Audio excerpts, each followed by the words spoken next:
Good morning and welcome to Farm Factor. I'm your host, Jamie Bloom. Today, Kyle Bauer visits with Steve Hitchcock to talk about the Kansas Agriculture Aviators Association. Then enjoy this week's Kansas Soybean update. Next, Duane Toews and Tyson Johnson talk about accounting, management, and profitability in cattle operations. Then it's the Kansas Farm Bureau update, and we'll end with Plain Talk featuring Kyle and Duane. Stay with us.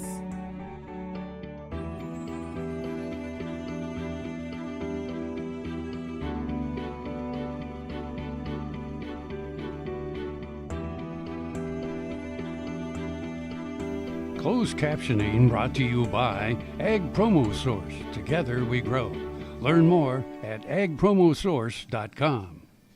This segment brought to you by Kansas Farm Bureau, the voice of agriculture.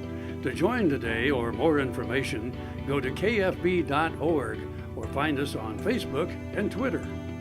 Welcome to Farm Factor. Up first, Kyle Bauer and Steve Hitchcock discuss the Kansas Agriculture Aviators Association.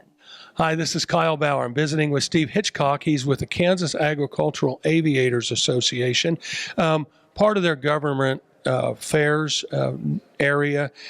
As we talk to the general public about ag aviators, and of course, for those who don't understand, we're talking about spray planes, if you will, the old term of crop duster. Absolutely. I assume, though, we don't call them crop dusters anymore. Not too much. That's still our go-to nickname.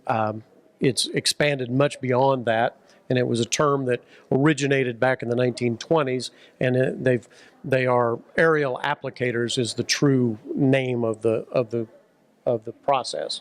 And because of that name change, or because of what you do, truly it deserves a name change. Ag aviators do a lot besides dust crops. Absolutely. In addition to applying chemicals to row crops for control of pests, both plant and insect pests, they do cover crop seeding, they do fertilizing, they do various types of work in pastures dealing with brush control and invasive species work. You know, I don't think a lot of people realize how controlled, when they get the chance to see an ag aviator, it's truly something that's fun to watch, but they are highly governmentally controlled and responsible to a lot of different entities. Absolutely. They are responsible to the Kansas Department of Agriculture. They must follow FAA regulations dealing with their segment of general aviation. They are answerable to the EPA and the KDHE, the Health and Environment Department in Kansas. So they have a variety of authorities that they are answerable to. One thing, when you watch an ag aviator work, there's really a broad variety of things he might be doing, and you can't really tell by just watching as to what he's really doing out there or what product he's spreading. Right. Just at a glance, unless you are very knowledgeable about a certain type of crop and the time of year in the growing season where you could make a fairly educated guess, you don't have an absolute idea of what it is they're spraying. Certainly, there has been new chemistries that have come online. It seems that ag aviation has come back from a less of a use probably 20 years ago to now being highly used in agriculture again. Yeah, for several reasons, that's very true.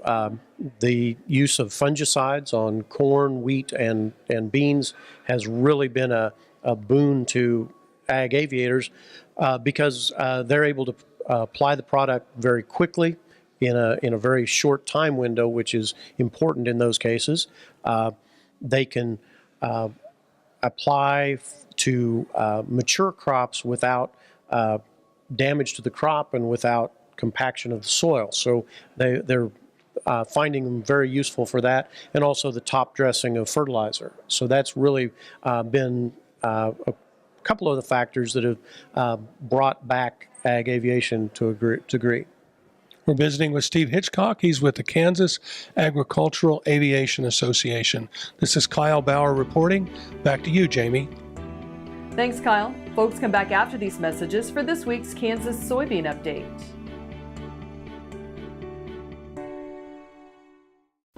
Valley Vet Supply is devoted to providing information and professional quality products at reasonable prices. ValleyVet.com, ValleyVet.com. Valley Vet Supply.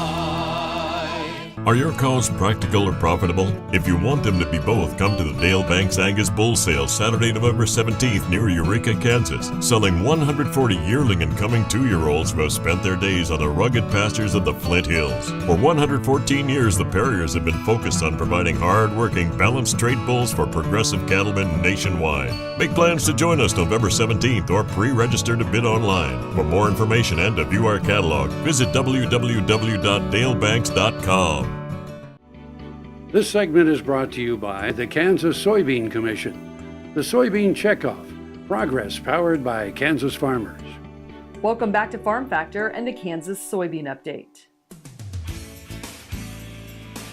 This is the Kansas Soybean Update. It's brought to you by the Kansas Soybean Commission. The Soybean Checkoff, progress powered by Kansas farmers. Kevin Ripke, Regional Director for the Americas with the U.S. Soybean Export Council, joins us. And Kevin, the recent announcement that the U.S. and Canada coming to an agreement to be a part of the U.S.-Mexico-Canada agreement is welcome news to soybean growers. We're really excited about this agreement. As to steal some words from Secretary Sonny Perdue, it's a great day for trade. It seems to be like it has a lot of evolutionary aspects, but we definitely are in a much better position than we were previously under the old NAFTA agreement. We're looking forward to putting this kind of uncertainty behind us and getting on with the business of promoting U.S. soybeans and U.S. agriculture in general. It's hard when you conduct these meetings with these importers, and the first 30 minutes of the meeting is always consumed with uncertainty about NAFTA and the trading relationship and agreements. And after you get done discussing possible outcomes, all the air has been sucked out of the room, and it's difficult to move any agenda forward with these guys. So now that we've got this in the rearview mirror, we've got a good agreement, everybody's on board. Hopefully we can get it ratified really quickly and move on with the business of really selling U.S. soy, which is what we're here to do. It's amazing to see the growth and the want of U.S. soybeans, especially with our neighbors, not only in Canada, but in Mexico too. But, I do want to urge a sense of caution. Last week, we had 700,000 tons of U.S. soybean sales to Mexico, and that's not going to continue. If you look at the numbers, Mexico's already bought 60% of its soybean need in the first 5 weeks of the U.S. marketing year, which implies that it's only going to need to buy another 1.5 million, 2 million tons of U.S. soybeans over the course of the next 11 months. So it's great to see the growth, but we also have to make sure that we're putting into perspective that USEC and other organizations are saying U.S. soybeans and U.S. agriculture is certainly on sale right now, but we have to make sure that we're opening up other markets and seizing other opportunities elsewhere. And there are opportunities out there to be able to do that? We're out there looking definitely hard at other markets and certainly looking at markets where we don't have a good market share in. Under one of the new programs, the ATP program, which is part of the trade aid package, we're looking at about $200 million funding for MAP participants in order to really get after new markets and try and diversify our portfolios in order to sell as much U.S. soy as we possibly can. So USEC is certainly looking forward to being a partner in that with USDA, but we also are looking at certainly prioritizing a more diverse portfolio globally. That's Kevin Ripke, Regional Director for the Americas with the U.S. Soybean Export Council, who joins us on the Kansas Soybean Update. It's brought to you by the Kansas Soybean Commission. The Soybean Checkoff, progress powered by Kansas farmers. Learn more at kansassoybeans.org. For Kansas Soybeans, I'm Greg Akagi. Hope you enjoyed this week's Kansas Soybean Update. Stay with us after the break for more. What if sustainability were synonymous with U.S. soy? If energy efficiency, water quality, and soil health help define U.S. soy's value, that future is here, the time is now. To meet end-user demands, the Soybean Checkoff is committing to sustainability that's achievable, worthwhile, and enduring. A message from the Kansas Soybean Commission, the Soybean Checkoff. Progress powered by Kansas farmers. All over the country, more and more communities are making the change to biodiesel made from U.S. soybean oil. And the decision continues, improving the health and welfare for millions of Americans while adding billions to our national economy. Sure Crop Fertilizers was started by my father, Don Sherman, and my mother, Shirley Sherman. Family business that started in the 80s. We predominantly focus on plant nutrients and what we can do to give growers better responses with the fertilizer dollars that they do, and what we can do to make those things work better for the grower. We're based out of Seneca, Kansas. We work with growers in their soil analysis to figure out what they need, and then we can put those in a blend that gives them the best results, and so that we can deliver that direct to their farm so that they have those nutrients where they need them, when they need them, and so that they can apply them in a manner that's very efficient to them and works well in their planting systems and what they're doing. Sure Crop Fertilizers has been around for a long time. We always say we're big enough to take care of everything you need, but yet we're small enough to do it quickly.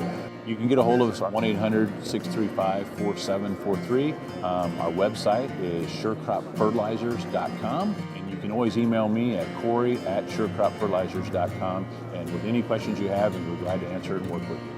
Kim Mandarin with Hardy Insurance. I'm here to help you with all of your farm and ranch needs. When it comes to protecting your operation and your family, you need a name you can trust at a price you can afford. Call me today or visit hardyaviationins.com. This segment brought to you by Sure Crop, liquid crop nutrition delivered right to your farm. We're back. Now we learn about accounting and profitability. Duane Toews joining you once again here on Ag AM in Kansas, and a chance to catch up with Tyson Johnson with Sooner Ranches. And Tyson, an opportunity to talk a little bit about accounting, and it's not the most glamorous part of an operation, but when it comes to the dollars and cents and ultimate profitability, if we don't measure it, pretty hard to tell if we're making any progress. That's exactly right. In business, you're not going to stay in business if you don't make a profit. And so we definitely have to manage that part of it as well. It's not just the resource, it's also the business. And that's one thing that I really enjoy about ranching in general, is that it's a balance between it's the art and science, managing the resource, but yet we still have to run and manage a productive, profitable business. A number of different opportunities and ways to do that in terms of accounting, and each has to work for a specific operation. They kind of have to figure out what works for them. Correct. Every business has different goals and different objectives and different structure. And there's a wide variety in that. And so really the part of it is probably honing down to what your objectives are, what your goals are, and making sure that you're managing to accomplish those and have the system in place to measure that accomplishment. One thing about it, when we think about today's environment, computers have changed things a lot. It's a whole lot easier than it used to be. Yes, that is correct. Technology is always advancing and playing a big role in business in general and in agriculture. And I think there's a very valuable spot that technology plays. And obviously, a lot of that technology that we can use creates an environment so that we can just be more efficient. Whether it's in the office or in the field, and it's really about creating efficiencies, and that's one thing that technology has brought to the ranch. Obviously, each manager and operation has to kind of zero in on what are those key points that we can really make some difference with. Some of the key points, like I said, as far as big picture, is really looking at increasing efficiency and decreasing cost. And there's many ways that you can do it, and it depends on your cost structure. Some of the matrix that I like to look at is margin per acre, and then pounds produced on a per acre basis or on a per exposed female. And there's several different reasons why. Really, our investment, if we own the ranch, our investment's in the land. And so that's the return that we're looking for, is what's that acre, that margin per acre. And then we also can break it down on a per cow basis or per calf, even down to a per pound produced or per pound gain, to see the productivity of our animals. And so those are some of the things that I really like to look at and hone in on that get us the big picture ticket items. Ultimately, it's applying those things that we've learned from the accounting and looking at the numbers to put practice in place on the ground. That's absolutely right. We can, and I'll share with you one of my favorite quotes that I think of often is, knowledge without practical use is a lot like a glass eye. It's all for show. And I think you can apply that in many areas in life, and one's in business. If we can know the numbers and we can talk about the numbers and it's a good, intelligent conversation, but unless we apply those and take action, then it's all for show. They're really not doing us any good. Our thanks to Tyson Johnson, Sooner Ranches, joining us here on Ag AM in Kansas. Jamie, we'll send it back to you. Thanks, Duane. Stay tuned. The Kansas Farm Bureau update is coming up right after this break here on Farm Factor.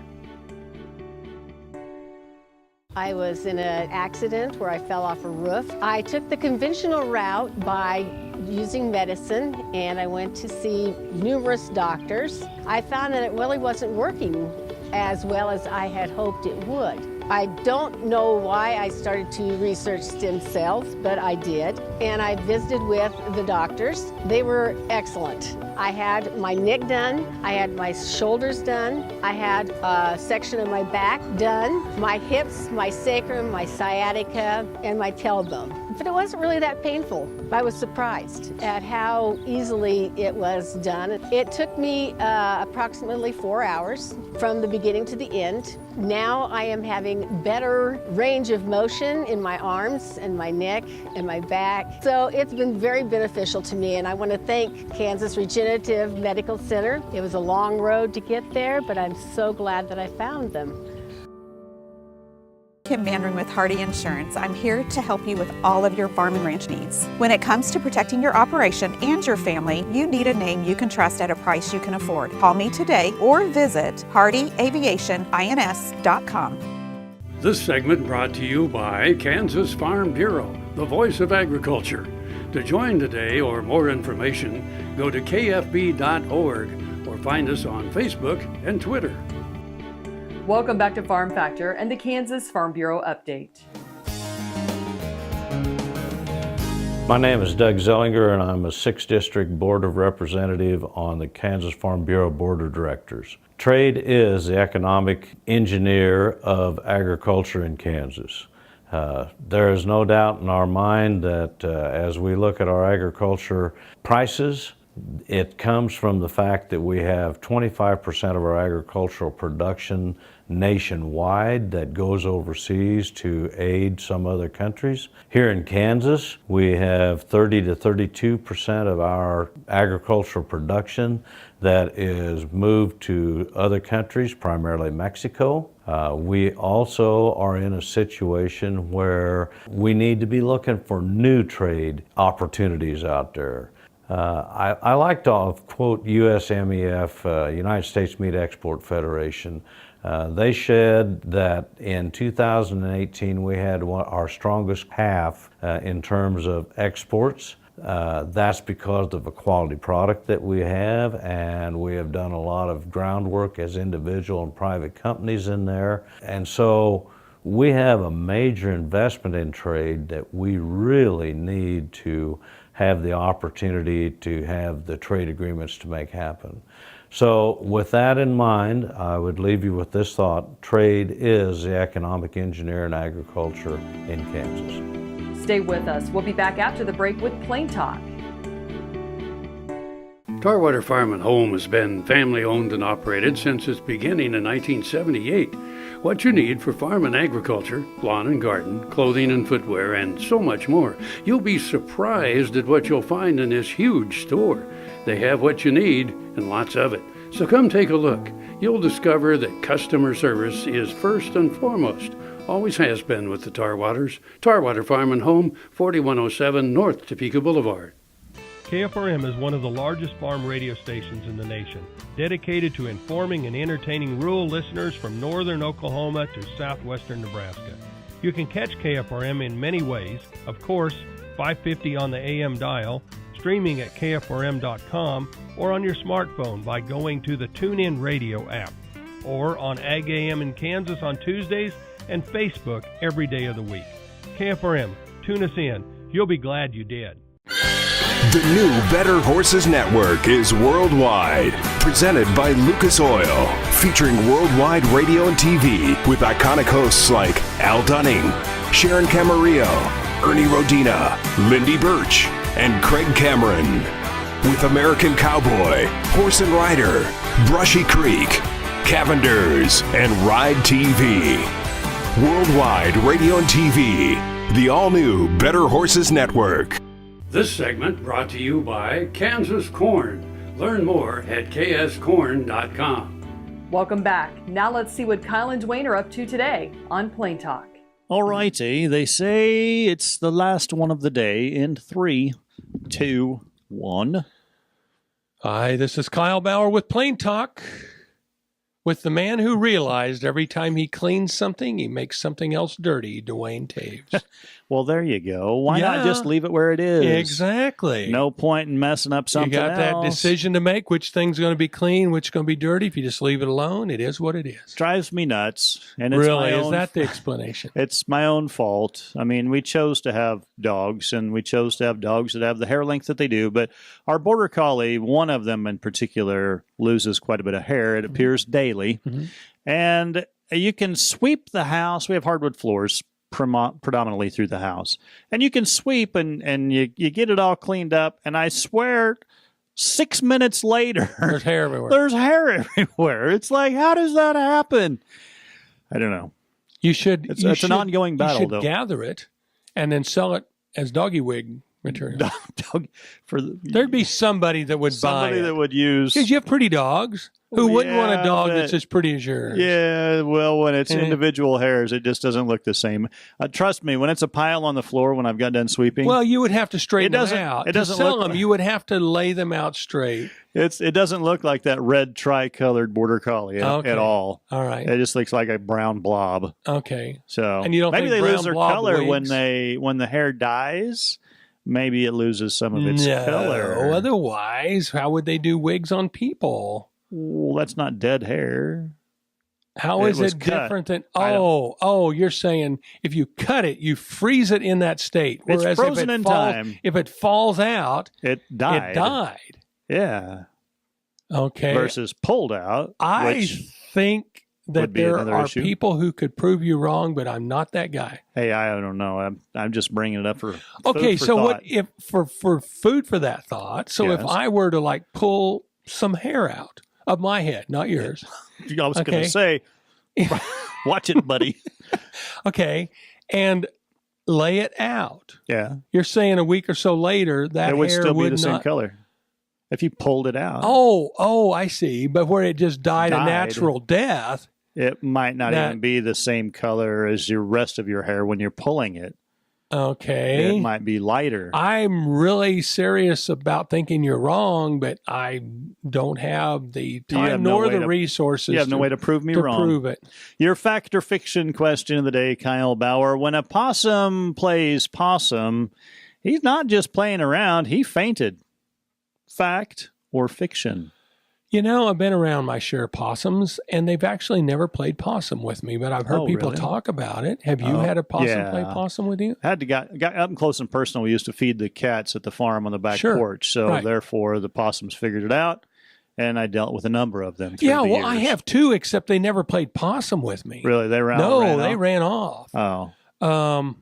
Well, mine normally played possum after there was some form of inflicted means to dissuade them from being coming on back. The porch. Yes. Yeah. And then they play possum, and then they weren't actually dead. Yeah. Well, it appears that my means of dissuading them might have been more effective than yours.